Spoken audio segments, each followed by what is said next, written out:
ये बहुत बढ़िया हो गया कि फादर और चादर दोनों इकट्ठे में मिल गए हो। हम तुमको ही खोज रहे थे, तुमसे मिलने के लिए ही निकले थे। कुछ शिक्षाएं हैं जिनको अपने दिमाग में नोट कर लो, लिख लो कहीं पर, ठीक है। अब इस शिक्षा को हमेशा याद रखो जब तक तुम इस देश में बने हुए हो। बिल्कुल बहुत करीने से याद रखना, लिख के नोट करके रखना। हमेशा रोज सवेरे उठो तो इसको बांट लेना एक बार। तुम ससुर बहुचट तक्षशिला को ध्वस्त किए, नालंदा को जला के खाक कर दिए, हमारी इतनी पुरानी गुरुकुल की पूरी श्रृंखला को तबाह करके रख दिए। हम कुछ नहीं बोले क्योंकि हम बोलने की स्थिति में थे नहीं।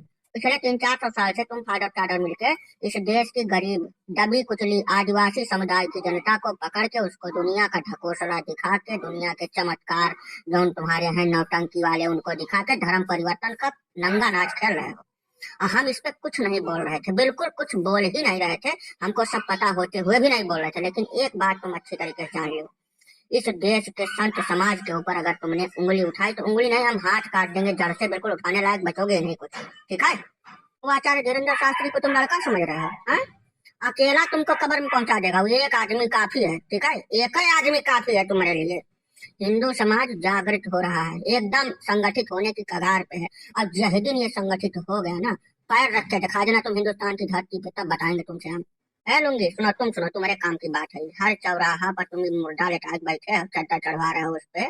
मुर्दा ठंडी लगती कारे तेरे को, चपटी धरती नौटंकी ससुर। अरे तुम गधा खच्चर पे बैठ के आए थे, कहूँ तुमको पानी नहीं मिल रहा था। हिंदुस्तान एक ऐसा देश था जिसने तुमको अपनाया। अब तुम हिया अपना तमाशा फैलाए पर हो। चुपचाप बस इतना बता दे रहे हैं, जब सैया भय कोतवाल तो डर काहे का, ये कहावत अच्छी तरीके से अपने दिमाग में बैठा लेना। अगले 10 साल का समय हम तुमको दे रहे हैं। यही 10 साल में तुमको तुम्हारी नानी का ननिहाल नहीं याद दिला दिए तो पहले प्रसाद प्रजापति हमारा नाम नहीं। भारतीय संविधान हमको समानता से रहने का अधिकार देता है, ठीक है। कौनो जोर जबरदस्ती नहीं चल पाएगी। हम भारतीय संविधान के अनुसार इस देश के नागरिक हैं और इस देश में रहना हमारा हक है। हमारे हक को हमसे कौन नहीं छीन सकता है। हाँ, तो बस वहीं तक सीमित रहना, एक सामान्य नागरिक की तरह रहो, खाओ जियो और मर जाओ।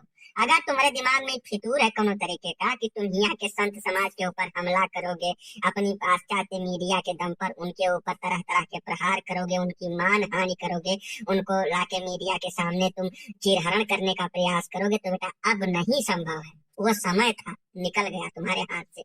जब तुम्हारे पास समय था तब तुम कुछ कर नहीं पाए। बहुत प्रयास तुमने किया, बहुत ज्यादा, लेकिन तब तुम्हारे से कुछ उखड़ा नहीं। अब हम खाने देंगे नहीं। अब अगर तुम कोशिश कर लिए तो तुमको तुम्हारा वो हाल करके छोड़ेंगे कि तुम अपनी भी शक्ल नहीं पहचान पाओगे। बागेश्वर बालाजी महाराज के जो पीठाधीश्वर हैं, आचार्य धीरेन्द्र कृष्ण शास्त्री, उनको तुम बहुत हल्के में ले लिया रे, बहुत ज्यादा हल्के में ले लिया। उनके बारे में तुमको अभी अंदाजा नहीं है। जितना जमीन के ऊपर दिखते ना, उसका 150 फुट जमीन के नीचे भी है। अकेला आदमी तुम्हारे ताबूत में हर चीज ठोकने के लिए काफी है, ठीक है। हम समझ रहे हैं तुम्हारी दर्द, तुम्हारी पीड़ा को हम अच्छी तरीके से समझ रहे हैं, लेकिन उस व्यक्ति की निष्ठा और आस्था का फल है कि उसको हर चीज की जानकारी पहले से ही हो जाती है और तुम्हारी हर एक मनोभावना को भली भांति समझने वाला व्यक्ति है। उसको तो तुम बिल्कुल टारगेट करना छोड़ ही दो, नहीं तो पूरा हिंदू समाज एकत्रित होकर एक अगर छोटा छोटा पत्थर भी मारा ना तुमको तो जिंदा कबर बन जाएगी हिंदुस्तान की धरती पे। तुम्हारी दोबारा ये नौटंकी फैलाने तुम साहस नहीं कर पाओगे। तुम्हारे 7 पुश्तें गंजी पैदा होंगी, इतना बता दे रहा है। हमारा सनातन धर्म हर वैज्ञानिक कसौटी पर पूरी तरीके से खरा उतरता है। इसकी छोटी से छोटी प्रथाएं भी विज्ञान की कसौटी पर कसी हुई हैं, जिस तक पहुंचने के लिए तुमको 7 जन्म ले लेना पड़ेगा। इसलिए तुम दफा हो जाओ चुपचाप। और रही बात धर्म परिवर्तन की, जितना तुम पटक के पूरे साल तुम दुनिया का करोड़ों अरबों रुपया खर्च करके तरह तरह के प्रयास करके जितने लोगों को परिवर्तित कर देते हो, इस देश का संत समाज 1 घंटे में उनको वापसी करवा देता है करके, ठीक है। जाओ तुम कोशिश जारी रखो। हमारा संत समाज हमारे साथ है, उनके साथ पूरा हिंदू समाज खड़ा हुआ है। अब तो खास कर खड़ा हुआ है। कोशिश तुम अपनी जारी रखो, हम अपनी कोशिश जारी रखते हैं। बस सावधान इस बात से रहना कि संत समाज के बारे में एक शब्द बर्दाश्त नहीं किया जाएगा, हरगिज बर्दाश्त नहीं किया जाएगा। फादर चलो सरकार बदलने का इंतजार करो। हम तो पहले से कह रहे थे सरकार बदलने का इंतजार करो, सियासत बदलेगी तभी कौन काम सफल हो पाएगा। चलो यहाँ से। छोटा पजामा बड़ा कुत्ता, सुनो हमारी बात। सरकार बदलने का इंतजार करते करते तुम 4 फुट नीचे चले जाओगे धरती के, ठीक है।